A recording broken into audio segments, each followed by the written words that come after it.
Friends video అయితే చాలా బాగొచ్చింది. Love డైలాగ్‌తో ఉంటది. మీరు గూడా మీ ఫోటోస్‌తో చేసుకోవాలనుకుంటే వీడియో లాస్ట్ వరకు చేసుకోండి. స్క్రీన్ మీద చూస్తున్నారు గదా! సౌండ్ అయితే మ్యూట్‌లో పెట్టాను. ఫుల్ సౌండ్‌తో వినాలనుకుంటే టెలిగ్రామ్ ఛానల్‌లో అలాగే ఇన్‌స్టాగ్రామ్‌లో అప్‌లోడ్ చేస్తాను. వీటి లింక్స్ డిస్క్రిప్షన్‌లో ఉన్నాయి. ఫ్రెండ్స్ మీకు వీడియో నచ్చితే మాత్రం లైక్ చేయండి. మన ఛానల్‌ని సబ్స్క్రైబ్ చేసుకోకపోతే సబ్స్క్రైబ్ చేసుకోండి. మీ ఫోటోస్‌తో వీడియో ఎలా చేసుకుంటారో చెప్తాను. డిస్క్రిప్షన్‌లో ఫుల్ ప్రాజెక్ట్ లింక్ అయితే ఇచ్చాను. లైక్ మోషన్‌లోకి అయితే ప్రాజెక్ట్ అయితే ఇంపోర్ట్ చేసుకోండి. నేనైతే ఓపెన్ చేసుకుంటున్నాను. ఫ్రెండ్స్ ఇంకో విషయం ఏంటంటే మీకు లైక్ మోషన్ యాప్ కావాలనుకుంటే డిస్క్రిప్షన్‌లో ఉంటుంది. ఫ్రెండ్స్ ఇంకో విషయం ఏంటంటే నేను డిస్క్రిప్షన్‌లో ఒక వీడియో లింక్ అయితే ఇచ్చాను. ఆ వీడియో చూడండి. మీకేమైనా సైన్ ఇన్ ప్రాబ్లమ్ ఉంటే మాత్రం ఆ వీడియో చూడండి. ఇప్పుడు మీ ఫోటోస్‌తో ఎలా చేసుకుంటారో చెప్తాను. ప్రాజెక్ట్ అయితే ఇంపోర్ట్ చేసుకున్నాక ఫస్ట్ మీరు డిస్క్రిప్షన్‌లో ఫౌంట్లు ఇచ్చాను. ఆ ఫౌంట్‌ని అయితే డౌన్లోడ్ చేసుకోండి. ఒకవేళ ఫౌంట్ మిస్ అని వస్తే మాత్రం ఇక్కడ ఇక్కడ లిరిక్‌ని ట్యాప్ చేసుకొని ఎడిట్ టెస్ట్‌లోకి అయితే వెళ్ళేసి ఇక్కడ మీకు రోబో రెగ్యులర్ అని వస్తుంది. దాని మీద ట్యాప్ చేసుకొని వీలాల్ ఫోన్స్లోకి అయితే వెళ్ళేసి మీరు ఇక్కడ 3 లైన్స్ మీద ట్యాప్ చేసుకొని ఇంపోర్ట్ ఫోన్స్ మీద ట్యాప్ చేసుకొని డౌన్లోడ్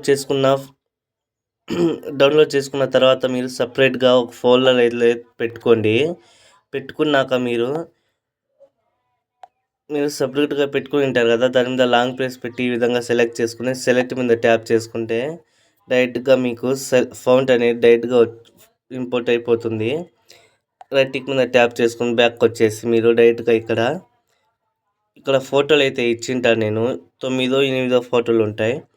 దాని మీద ట్యాప్ చేసుకొని కలర్ అండ్ ఫీల్డ్లోకి అయితే వెళ్ళేసి స్టార్ మీద ట్యాప్ చేసుకొని మీరు మీ ఫొటోస్ ఏ ఫోల్డర్లో ఉన్నాయో మీరు సపరేట్గా ఫోల్డర్లో అయితే పెట్టుకోండి. పెట్టుకున్నాక మీరు ఆ ఫోల్డర్లో ఓపెన్ చేసుకొని మీరు డైరెక్ట్గా ఫోటో అనేది ఇక్కడ నుంచి ప్లస్ ఐకాన్ మీద యాడ్ చేస్తే మీకు డైరెక్ట్గా యాడ్ అయిపోతుంది. సో ఈ విధంగా చూసుకోండి. ఈ విధంగా సెట్ అవ్వకపోతే మీకు అదే కలర్ అండ్ ఫిల్లో ఫిట్ టు ఫిల్ ఈ విధంగా అయితే మీరు చేసుకోండి. తర్వాత మీరు సెకండ్ ఫోటో అయితే ఇక్కడ దాన్ని ట్యాప్ చేసుకొని కలర్ అండ్ ఫిల్లోకి అయితే వెళ్ళేసి స్టార్ మీద ట్యాప్ చేసుకొని నెక్స్ట్ ఫోటో అనేది మీరు ఇక్కడ నుంచి అయితే యాడ్ అయితే చేసుకోండి. మీరు ప్లస్ ఐకాన్ మీద ట్యాప్ చేసుకొని ఈ విధంగా అయితే మీరు రీప్లేస్ అనేది పెట్టుకోండి. అన్ని ఫొటోస్ లాస్ట్ వరకు యాడ్ చేశాక పైన షేర్ మీద ట్యాప్ చేసుకొని మీకు ఏ క్వాలిటీలో కావాలో సెలెక్ట్ చేసుకుని వీడియో ఎక్స్పోర్ట్ చేసుకోండి. వీడియో నచ్చితే మాత్రం లైక్ చేయండి. మన ఛానల్ని సబ్స్క్రైబ్ చేసుకోకపోతే సబ్స్క్రైబ్ చేసుకోండి ఫ్రెండ్స్.